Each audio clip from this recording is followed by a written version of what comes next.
Hey guys, welcome back to the channel. And I actually watched this on August 15th.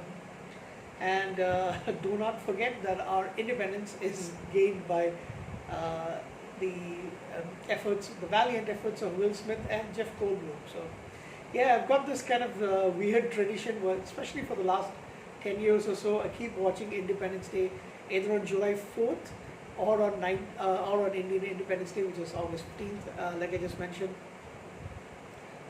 Weird sense of humor, if you want to say it. But yeah, it's kind of like one of the big blockbusters of the 90s and still is worth watching, I guess.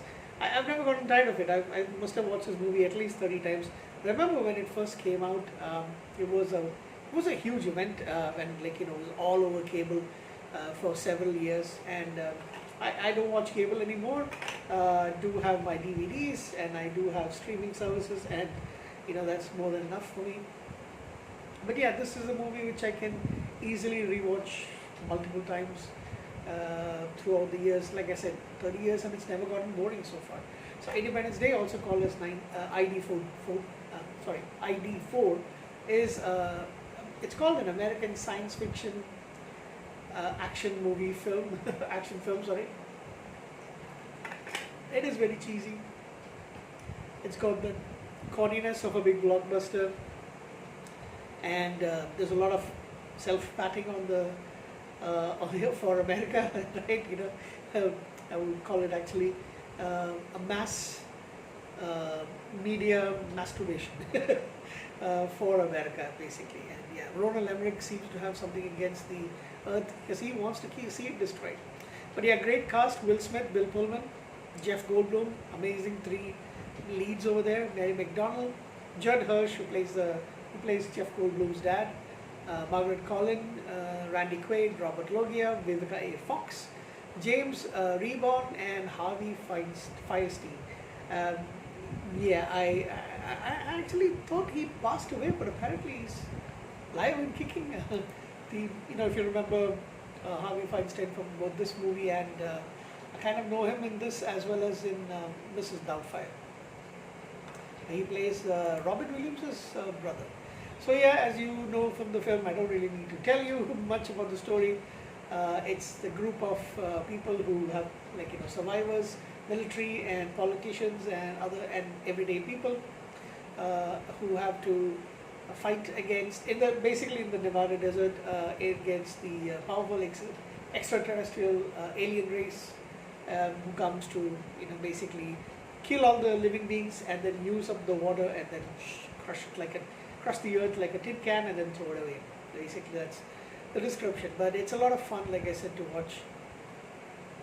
I really like the look of the aliens. I really like their spaceships and stuff. So it is a very, very a good look, and I think it stands the test of time.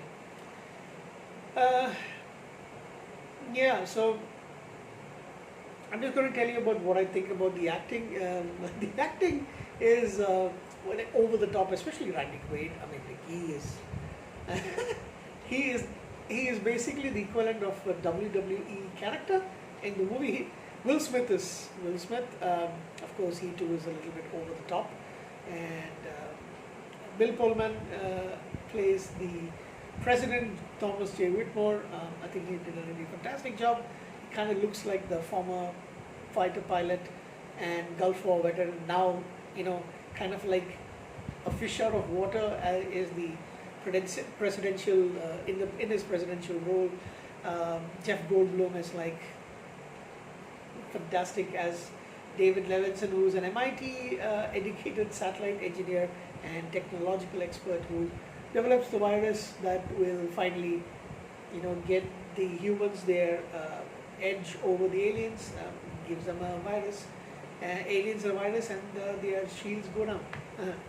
Mary McDonnell plays First Lady Madeline Whitmore. She is injured, gets injured and dies, and she's got a very small role in the film. She's just basically 2 or 3 major scenes.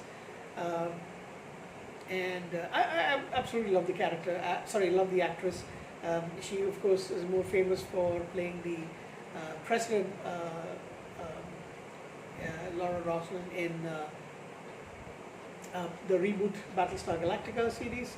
She's amazing in that role. She's amazing here as well. She kind of and as a younger lady, she was of course absolutely lovely, a lovely, beautiful woman as well. And yeah, it's nice to see her in this movie. Judd Hirsch is kind of like the scene stealer in a lot of things because he plays the dad of Julius. He's Julius Levinson playing the father of David Levinson, and he's this unabashedly Jewish, proud father. Really, really good character actor. Robert Loggia plays William Gray, the general. Is it just me, or did Robert Loggia always look like he's got constipation? He's always got this stern look on his face, like he's really trying to concentrate. Of course, I've seen him in quite a few films. And I don't know, in this movie he's like always like this is the look that he's getting. Randy Quaid, like I said, over the top, eccentric, alcoholic, former fighter pilot, Vietnam War vet, and he says he was abducted by aliens. Kind of like proved himself to be true. He was the nutcase who says he was abducted and experimented on, perhaps. Margaret Collin. I used to have such a big crush on Margaret Collin as a youngster. She kind of reminded me of I'm not sure who, but she kind of reminded me of someone. I mean, that's the first time that I watched her. Sorry, it's not the first time that I watched her in this movie, but I'm trying to see where I've actually seen her first. And was it a television show? Not sure, but there was something. Oh yeah, I think it is in a series called Legwork. I'm not sure, but I do remember seeing her in something first. Probably introduced to me by somebody. I think one of my cousins or stuff in one of the shows. I'm not sure if it was her. Anyway, and then I only remember seeing her in Independence Day, and I think maybe in a couple of other films. The Devil's Own is another one. She was also in Three Men and a Baby. But yeah, I used to have a big crush on her back in the day when I was a young kid, a young teenager. Vivica A. Fox, she plays Stephen Hiller's girlfriend and mother of Dylan, the young boy who later grows up and becomes one of the leads in the second movie. It's a different actor, but yeah, the character is one of the leads in the Independence Day Resurrection movie. James Rebhorn plays this dislikable Secretary of Defense, Albert Nimsky, who's a former CIA director, selfish, crooked, lying, arrogant, that kind of role. Harvey Feinstein, he's got one of the raspiest voices ever. That I'm trying to imitate. I'm sure going to fail. Harry Connick Jr. has got a small role as Will Smith's best friend and fellow fighter pilot who gets killed. Adam Baldwin plays Major Mitchell, who's the commanding officer of Area 51. And Brent Spiner, and is such a very non-data role, although he's still a scientist. He plays Dr. Brakish Okun, the unkempt and highly excitable scientist. Yeah, that was very, very different role from Data, of course. Anybody else that I missed? I guess that is, but that's a huge list. And it's a superb movie. The fighting with the aliens it's all great to watch. It's the film won the best the Academy Award for Best Visual Effects. It was also nominated for Best Sound. And it is something which I can easily watch. Like I said, I give it an enjoyment factor is 8.5 definitely out of 10. It's something I can easily rewatch multiple times. But yeah, it's got its flaws, but at the same time, it's pretty fun to watch. I'm going to give it an 8.5 out of 10. Thank you guys. Have a good night.